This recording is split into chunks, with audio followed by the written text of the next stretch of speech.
Estamos ao vivo e a cores para o Brasil e para o mundo. Seja bem-vinda, seja bem-vindo a mais um Mão na Fossa. Se ajeite aí que a gente vai conversar sobre um assunto muito importante hoje.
Bom dia para vocês, bom dia.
Bom dia, Franciele.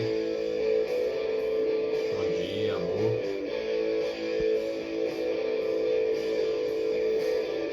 Bom dia, Aline.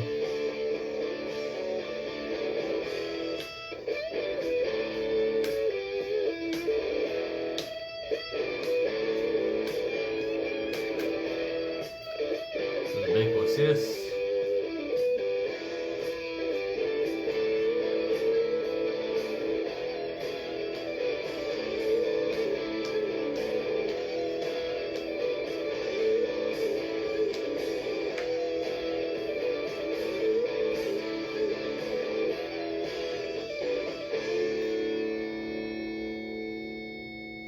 Três, dois, um. E aí, vamos começar mais um Mão na Fossa. É isso aí. Tudo bem com vocês? Tudo tranquilo? Ótimo. Bom dia, bom dia, bom dia. Gente, talvez esse tema seja um tema, eu não vou assim aprofundar tanto nele, mas ele já é um tema profundo por si só, né? Eu gostaria de trazer uma reflexão para vocês aqui. Deixa eu ver se eu consigo achar isso aqui. Mas eu andei pensando ontem à noite, e eu falei assim, não, esse vai ter que ser o tema. Vai ter que ser o tema. Por quê? Porque é importante a visão que a gente tem da família, a visão que a gente tem do nosso lar, né? Vai mudar e vai transformar tudo o que acontece dentro da nossa casa, dependendo da forma como a gente vê a outra pessoa que está perto da gente. E o que acontece? Um familiar nosso, eu não vou ficar aprofundando aqui nem expondo ninguém, mas um familiar nosso, né, está no hospital, né? Está numa situação um pouco grave. E olha que engraçado. Peraí, engraçado não? Olha que interessante. Posso dizer assim, engraçado porque Deus é didático, né? Mas não engraçado de rirmos disso, mas observe.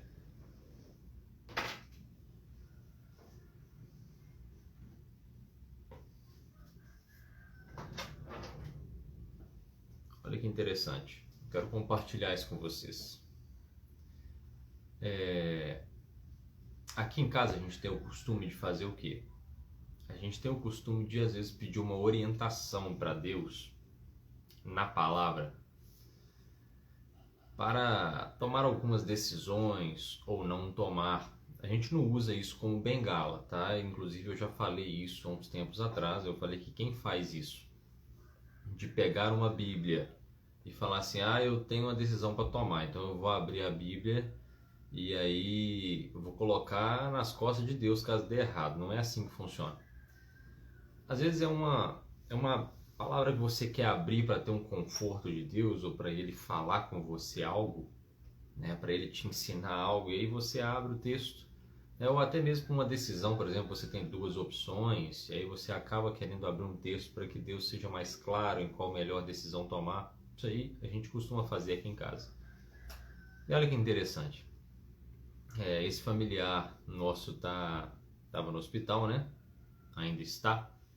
E a minha esposa pediu uma direção a Deus e abriu esse texto aqui. Eu vou ler para vocês. Pois o seu dia chegou, o tempo de ser punida. A nação arrogante tropeçará e cairá, e ninguém a levantará outra vez. Incendiarei suas cidades, e o fogo consumirá tudo ao seu redor. Quando você escuta um texto desse, quem não tem entendimento de quem é Deus de verdade acaba se confundindo e acaba se desesperando. Quando na verdade nenhuma enfermidade, nenhuma situação que acontece no mundo vem para a morte. Entenda isso que eu estou falando com vocês, grave essa frase. Nada que Deus faz vem para a morte. Isso já tranquiliza a metade das suas neuroses espirituais, né?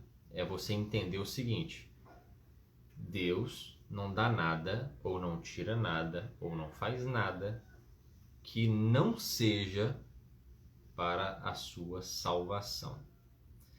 Nunca é para a morte. Eu repito, nada que Deus faz é para a morte. Vocês estão entendendo o que eu estou falando aqui?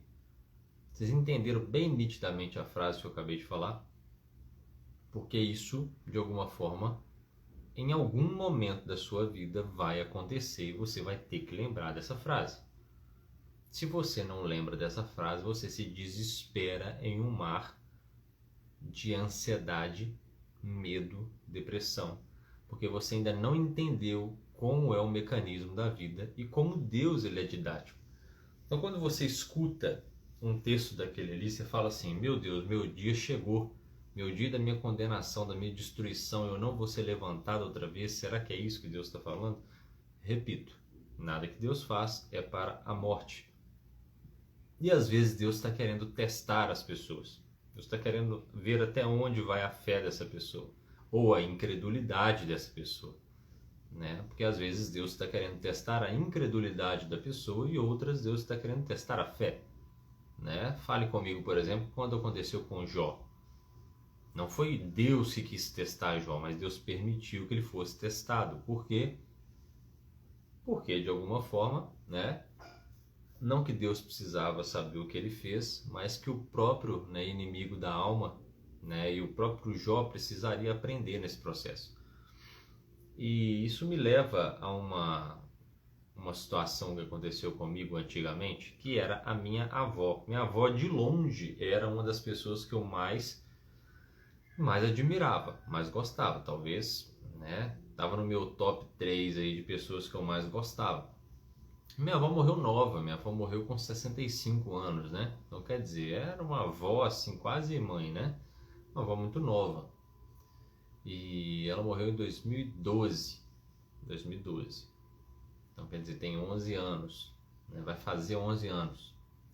E o que aconteceu? A minha avó, ela estava normal um dia, ela caiu, né? Caiu na rua assim, e ela ria disso porque ela caía direto na rua, né?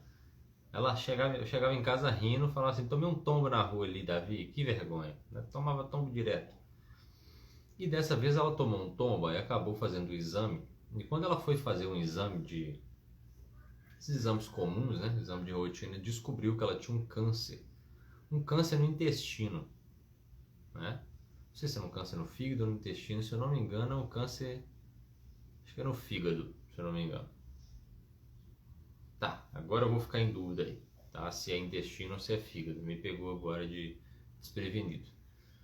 E ela teve esse câncer, né? E ela foi e ficou assim muito triste. Ela abalou, né? Porque assim, ela quer viver, obviamente. E eu acho que aquilo ali, claro, contribuiu muito para a perda da saúde dela, né? Quando a pessoa ela descobre uma doença dessa, ela fica pior, né? E chegou um ponto que ela foi para o hospital.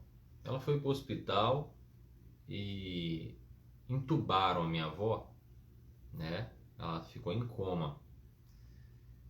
E quando ela ficou em coma, uma das pessoas que estavam na igreja com ela, né? Uma mulher que gostava dela demais, amiga dela, começou a orar assim para Deus, ó. Talvez você já tenha feito uma oração parecida. Deus, por misericórdia, cura a Bel. Bel é a minha avó, né? Isabel. Cura minha avó, pelo amor de Deus. Cura a Bel, pelo amor de Deus. Não deixa que nada aconteça com ela. E a oração dela foi batendo nesse martelo. Cura, cura, cura, cura, cura, cura. E aí, a filhinha dela tinha mais ou menos uns 4, 5 anos. Quer dizer, você vai falar com a criança dela, tá mentindo. Depois de alguns dias, essa criança apareceu perto dela e falou: mãe, eu sonhei com a tia Bel. E aí ela falou assim: minha filha, e aí, me conta o sonho. Ô mãe, eu sonhei que vinha um médico e ele abria o quarto da tia Bel lá no hospital e ele tinha um líquido na mão. E o líquido na mão, ele pegava e colocava numa injeção, ela falou do jeito dela lá, e colocava na veia da tia Bel. E ia apertando. E aquilo entrava no sangue da tia Bel. E ele curava a tia Bel. Aí ela foi assim, não deu nem muito tempo para ela ficar feliz, né? Ela é mesmo, minha filha, nossa, que... Aí ela falou: mãe, mas assim que o anjo fazia isso, ele ficava muito triste. E ele ia embora, porque não era isso que ele estava querendo para a tia Bel. Olha isso. Olha esse movimento. O anjo curou a tia Bel, ele tinha um antídoto, mas ele foi embora triste. Por quê? Porque ele fez a vontade de quem pediu muito, mas a verdade é que ele queria levar a tia Bel. E nesse momento o coração dela descansou, que é o seguinte: não é isso. O negócio, ele vai levar a Bel mesmo. E foi dito e feito, né? Minha avó faleceu. uma das pessoas mais amadas da cidade, assim, uma pessoa fantástica, minha avó, né? E o que eu estou querendo dizer com isso? Estou exemplificando com uma situação real da minha família, até para vocês entenderem qual é a preocupação que você tem com as pessoas da sua família, com as pessoas da sua casa. Principalmente marido, esposa, filhos, né? Que é a família de fato tradicional. Quando você tem alguém que está do seu lado e você diz que ama essa pessoa, você deve se perguntar: estou preocupada com a alma dela? Há em mim uma preocupação com a alma dessa pessoa?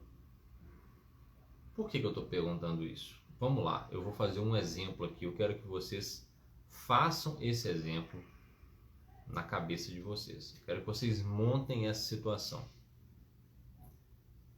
Vamos lá.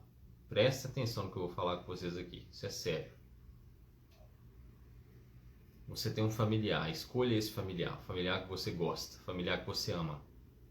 Se eu disser para você agora,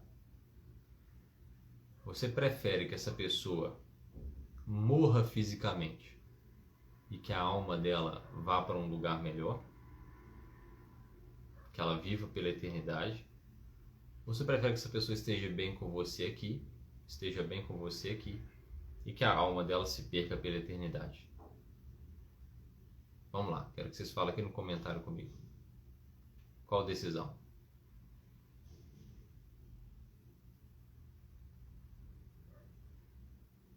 Esse é o familiar que você mais gosta.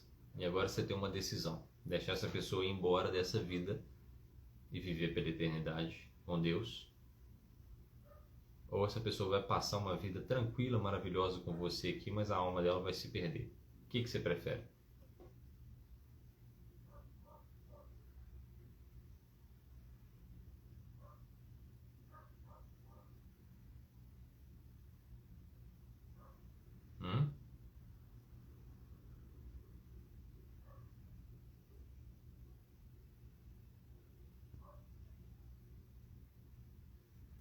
Falou, a alma dela vai para viver com o pai.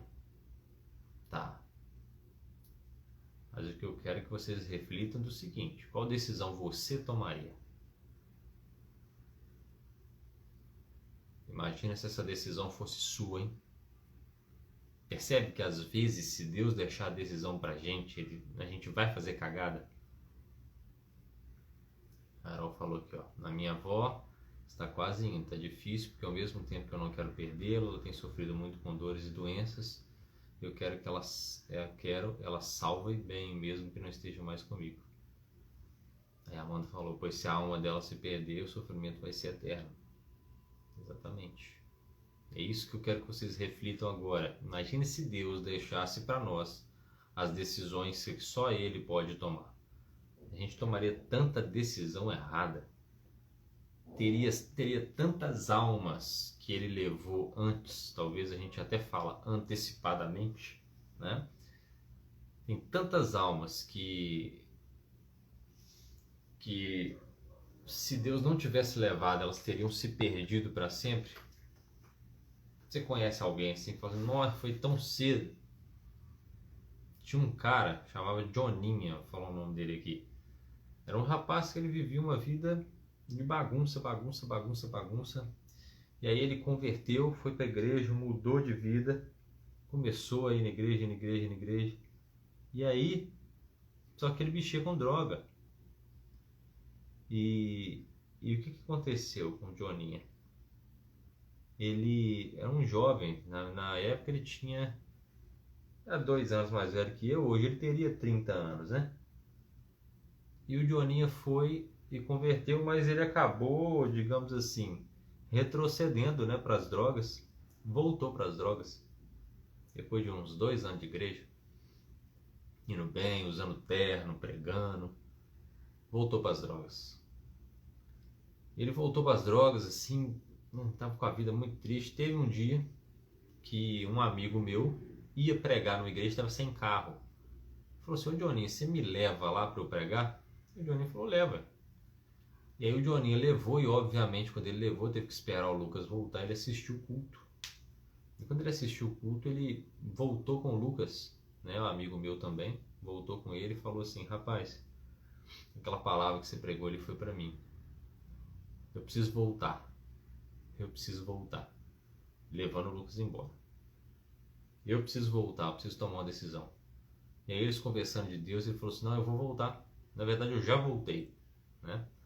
Ele deixou o Lucas, na hora que ele foi levar o carro dele, o coração dele tinha um problema no coração, né? Tipo uma bactéria que tinha no coração. Aí é como se o coração dele tivesse desligado um negócio, ele sofreu um mini infarto, deu um tranco no carro assim, ele ainda conseguiu estacionar o carro, abriu a porta do carro, respirou assim, estava infartando, sentou na calçada, morreu sentado na calçada. Às vezes, né, Deus tem um método para lidar com algumas coisas que a gente não entende ainda. E a gente precisa refazer essa pergunta. Sabe por quê, gente? Porque é o seguinte, a formação da família consiste nisso. Se a sua preocupação está mais focada na salvação física dessa pessoa do que na salvação espiritual dela, você ainda não entendeu o que é família. E isso fica mais evidente quando você pega o exemplo filho. Quantas vezes eu já falei que filho não é presente de Deus? Porque presente você não devolve. Ele nunca escreveu na Bíblia o seguinte: o filho é um presente que eu estou te dando. Não é. Filho é uma herança. Você não trabalhou para ter, para fazer essa herança. O que é uma herança? Você pega de alguém que construiu algo. Então você não construiu nada para fazer isso. Não é mérito ser um filho. Por isso que eu falo, filho não é um direito seu. Filho não é um direito, filho é uma responsabilidade. E quando você tem aquele filho, é uma herança. Você vai cuidar, você vai dar conta dessa herança. E ela vai ser levada de volta. E o negócio é que quando você tem um filho, é muito difícil você falar assim: meu Deus, eu vou perder meu filho. Mas se você olha e fala assim: Deus sabe o que está fazendo com a alma dele. Mesmo que o físico dele se vá, essa é uma reflexão que você tem que fazer. É um desenho que você tem que fazer. Porque senão você se apega demais às questões físicas, porque você está preocupada mais com o seu prazer do que com a alma dessa pessoa. Isso está errado. Eu estou preocupado com o sentimento que eu vou ter caso eu perca essa pessoa. Você não está preocupado com ela, você está preocupado com você. E isso, deixa eu dizer para você, por mais que seja triste, isso é um ato de egoísmo. Por mais que seja assim, eu não estou falando que ninguém deva sofrer, tá? Isso é muito difícil. Quando você tem um familiar, é claro que você sofre, é claro que você chora, você não quer perder esse familiar. Mas existe um movimento de egoísmo que precisa ser tratado, que é o seguinte: eu preciso descansar um pouco em Deus. É claro que eu vou estar um pouco atormentado, é claro que eu vou estar triste, mas eu preciso descansar um pouco em Deus sabendo o que Ele vai fazer. Porque se eu não entendo esse movimento, é um ato de egoísmo. E tudo na sua vida vai ser muito difícil. Por quê? Porque se o seu marido fura o pé no chão ali, você vai morrer. Se a sua esposa bate a cabeça na quina da mesa, você vai dar um troço. Se o seu filho machuca na escola, você percebe? Você precisa entender o seguinte: Deus, ele é didático e sabe o que está fazendo. E esse movimento de alma, de entender o seguinte: eu preciso preocupar com a alma da minha família mais do que o físico dela. Agora você está entendendo o que é a família.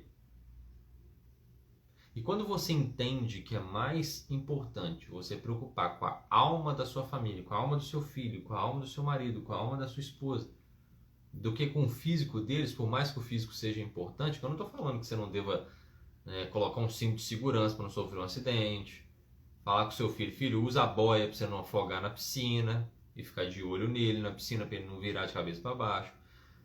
Essas ações são corretas, é o seu dever cuidar, é o seu dever olhar, é o seu dever vigiar. Mas em algumas determinadas situações você deve estar agindo mais pelo seu desejo, pelos seus caprichos, do que pela alma daquela outra pessoa. É quando você olha e vê, ao invés de eu preocupar com a alma, olha para você ver, tem um caso assim dentro da terapia comigo. né? Da moça falar assim: ah, eu prefiro que ele fique sem igreja do que ir para outra igreja que não seja a minha. Basicamente foi isso que ela falou comigo, né? Trocando em miúdos, né? Não vou ficar expondo aqui a pessoa, mas basicamente foi isso que ela me falou. Eu prefiro que ele não vá para nenhuma igreja, que ele continue bebendo, farriando, do que ele ir para uma outra igreja que não seja a minha, porque a minha é a igreja correta. Pronto, ela não entendeu nada de salvação. Ela prefere um próprio capricho, porque as pessoas vão falar que ela está em igreja diferente, porque existe um modelo ideal na cabeça dela de casal, que os dois vão para a mesma igreja, juntinhos. Esse modelo ideal que muitas vezes a gente monta na cabeça da gente, é que às vezes Deus quebra com algumas situações para mostrar para a gente que a gente não é perfeito. Você está entendendo? Às vezes Deus vai quebrar esses modelinhos perfeitos para te mostrar o seguinte: cara, você não é nada. Você não é nada. É o que eu falo, eu estou no meu segundo casamento, feliz, alegre no meu casamento. Mas na minha cabeça o modelo ideal é eu ia casar ali, ter o filho e ficar o resto da vida. Não foi. O que aconteceu? O Davi foi exposto. E mostrou para o Davi, é por isso que isso se tornou inclusive minha vocação hoje. Eu sinto que eu preciso falar sobre isso, eu sinto que eu preciso ajudar esses casais. É o seguinte: Davi, você não é perfeitinho assim não. Inclusive teve um dia com um amigo meu que eu falei: cara, eu não tenho problema. Acho que foi só falar isso que eu comecei a ter um monte de problema. Eu falei: rapaz, eu não tenho problema, minha vida só tem, né? Aí Deus falou assim: então eu vou mostrar para ele que tem uns probleminhas assim, né? E aquilo me deixava mais soberbo, você tá entendendo? E quando eu fui quebrado no meio nessa situação, eu fiquei mais humilde. Eu falei: rapaz, eu não sou nada mesmo, hein? Você tá entendendo? E Deus, ele vai lá e transforma a sua vida à medida da sua devoção e te dá mais do que você merece. A minha esposa, eu posso falar, não é porque ela tá aqui não, ela é mais do que eu mereço, né? Ela é mais do que eu mereço, né? Então assim, hoje eu tenho uma vida, né, que eu nem imaginava que eu teria essa vida, né? Graças a Deus. E vocês têm que imaginar isso. Qual é a minha preocupação no final das contas, né? Eu tenho um filho e a minha preocupação é o seguinte: quando eu estou lá ensinando meu filho quando eu estou ensinando meu filho ali, o meu filho faz pirraça, o meu filho fala que não quer fazer, e aí eu vou e falo assim: é melhor, bobo, deixar ele não fazer birra, né? E aí eu vou deixar ele fazer. Você está preocupada com o desconforto que o seu filho vai te dar ao fazer uma birra, ao reclamar, ao ficar chateado com você, do que com a alma dele? Vou chamar meu filho para ir para a igreja. Mas ele vai ficar bravo se eu ficar chamando, então eu prefiro não chamar. Você está preocupada mais com o seu capricho, mais com o seu desconforto do que com a alma dele. Isso é grave. É igual essa moça. Ela prefere que ele fique sem igreja do que ir para uma igreja que não seja a dela. Olha que maluquice. A Amanda falou: não vai ser negligente. Exatamente. Você não pode ser negligente também com as questões físicas. Óbvio que não. Eu sempre falo isso. É mente, corpo e espírito, né? Mas observe isso, né? A Aline falou: foi essa pessoa soberba, tinha o melhor marido do mundo. Exatamente, né? Então você tem que entender qual é esse movimento e o que está acontecendo com você, com a vida da sua família, para vocês de fato entenderem e descansarem. E quando eu digo descansar, não é relaxar, entende? Descansar é um movimento diferente, tá? Descansar é um movimento diferente. Quando eu relaxo, né? Eu paro o que eu estou fazendo, eu desisto e paro. Quando eu digo descansar, é falar assim: ele sabe o que está fazendo. Eu sempre fico com isso na minha cabeça. Por mais que às vezes eu tenha um incômodo, por exemplo, incômodo financeiro, eu tenho que fazer uma coisa que vai me dar aquilo ali às vezes me deixa um pouco estressado, mas no fundo o estresse é mais com as minhas possibilidades do que com Deus, que eu olho para cima e falo assim: ele sabe o que ele está fazendo. Né? Também abri um texto há poucos dias atrás de uma mudança que eu vou fazer. Vocês verão essa mudança, né? Vocês verão essa mudança. E eu estava muito preocupado, E quando eu abri o texto, ele falou assim: as uvas vão ser pisadas, mas vão sair o suco, né? Aquilo, tudo que vocês, né, trabalharam, vocês vão usufruir daquilo que vocês trabalharam. Pronto, eu descansei. Ele já deu a resposta. Ele já mostrou para mim o seguinte: vai ser fruto do meu trabalho, mas Deus vai recompensar. Exatamente, Aline. Então, quando se perde, né, tem muita gente que aprende perdendo, né? E o importante né? É importante que você entenda isso, reconheça com um ato de humildade e faça diferente a partir de agora, né? Exatamente. Mas esse descanso é um alívio enorme. Tirar o peso porque temos força para carregar. Exatamente. Exatamente. Entendeu? É essa mentalidade que nós precisamos ter. É entender o seguinte: onde erramos, onde falhamos, onde eu ainda estou errando, onde eu ainda estou falhando. Será que a minha confiança é pequena demais? Eu preciso aprimorar essa confiança em Deus. Eu preciso trabalhar isso em mim, tá? E uma das ferramentas, né, é a religião. A religião né, essa liturgia que de alguma forma é como se fosse um mapa para a vida espiritual. É um manual para a vida espiritual. Se eu não pratico uma vida espiritual, eu sou uma pessoa sempre amedrontada com a vida, que tem medo da atitude de Deus,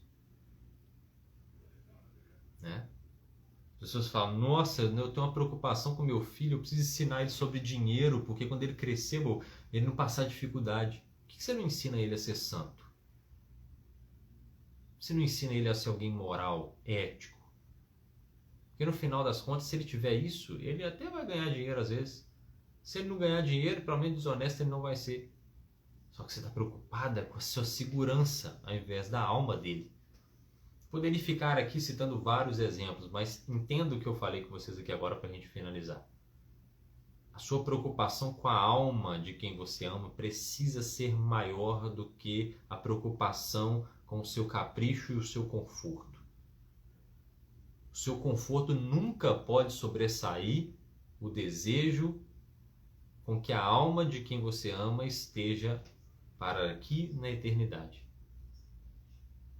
Igual a Aline falou aí, até perder. Nessa hora você não tem que desejar mal para aquela pessoa, né? Para aquela pessoa que você perdeu. Mas muitas vezes olhar e falar assim, né? Olha para você ver que interessante. Isso é um ato de amor. Às vezes você briga com alguém, você discute com alguém, você não tem mais contato com aquela pessoa, mas pelo menos você olha e fala o seguinte: eu não quero que essa pessoa vá para o inferno. Eu não quero que essa alma dessa pessoa se perca. Beleza, eu não tenho mais intimidade com essa pessoa, eu não gosto dessa pessoa assim, pra gente estar junto. Mas eu quero que a alma dessa pessoa vá para a eternidade. Então eu oro para que eu a perdoo, né? E eu quero também que ela me perdoe. E eu quero que ela seja feliz na eternidade. Isso é um ato de amor. Você não precisa estar com a pessoa para amá-la. Você precisa ter um ato de amor que é o quê? Com a alma dela. Né? Às vezes o seu pai te magoou muito. E você fala assim: meu pai me magoou muito, meu pai foi um péssimo pai, nós não temos contato. Mas eu perdoo ele, eu quero que a alma dele, né, viva pela eternidade. Mas não, algumas pessoas preferem ficar assim: eu nunca perdoo ele, porque nunca foi bom comigo, nunca. Percebe? Você está preocupado com o seu capricho em vez de perdoá-lo. Você está entendendo? Esse é o movimento. Fica tudo muito mais fácil quando você percebe isso. O seu casamento, você vai olhar e seu marido vai ter os defeitos dele, mas você fala assim: dos males o menor, né? Fico olhando a Amanda, né? Eu tô aqui.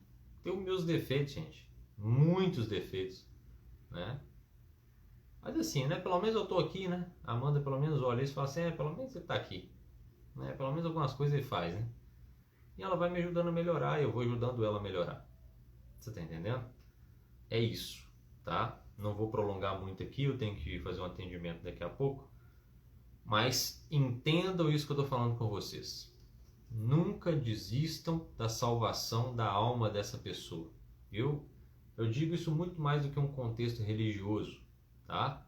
Mas um contexto quase que metafísico. Existe algo para além daqui. Se você não acredita nisso, você já sucumbiu. E se você acredita em algo que vai para além daqui, isso aqui é apenas uma fração de uma coisa gigante que tem por fora, que a gente desconhece. E eu estava pensando nisso um dia no serviço, pensando sobre isso. Dizem, cara, a gente tem tão pouco tempo com a nossa família, se for parar para pensar.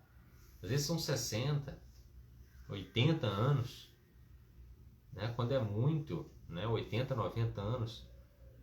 E querendo ou não, isso ainda é nada, né? Porque olha pra você ver, você tá na segunda-feira, no outro dia você já tá na sexta-feira. Passou um ano, né? Olha pra você ver, minha avó tem 11 anos que ela morreu. 11! 11 anos é tipo assim, 10% do máximo que eu vou viver em vida. Que eu vou ter de vida. E se eu viver uns 100 anos, entendeu? É muito pequeno o tempo que a gente tem aqui. A gente tem que aproveitar isso. E entender que isso aqui é apenas uma fração daquilo. Então isso aqui é um preparo para aquilo que vem de fora.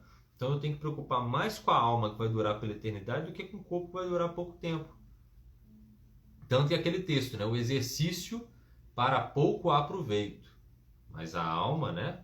A mente, o coração, esse tem muito proveito. Não é que o exercício físico não vale nada. É que o exercício ele tem pouco proveito. É o seguinte, é só para essa vida. Ele faz sentido. Deve fazer exercício físico sim, tá até na Bíblia. Mas ele não vai ter tanta importância quanto a preocupação com a sua alma, tá? Então, entenda isso e perceba, né, que há uma preocupação, mas a preocupação com a alma é gigantesca, né? Nós precisamos nos preocupar com isso, tá? E essa preocupação vai fazer com que o seu lar melhore, com que a sua casa melhore. Eu estou aqui para ajudar vocês nisso, né? Eu sei que a minha vocação está nisso. Né? Eu sei que eu percebo que eu preciso ajudar você sempre nisso, né? Hoje em dia é esse o trabalho maligno, né? Eu destruo a família. Se eu destruo a família, eu destruo tudo. É na família que vem a moral, é na família que vem a ética, é na família que vem os bons costumes, é na família que tem a tradição, é na família que se monta a vida espiritual. Se eu destruo a família, eu destruo tudo. Não podemos deixar que destrua as nossas famílias. É isso, tá? Gente, fique com Deus, um abraço e até amanhã, se Deus quiser, tá? Fique com Deus, tchau, tchau. Eu vou estar na caixinha, perguntem lá, tá bom? Um abraço, tchau, tchau.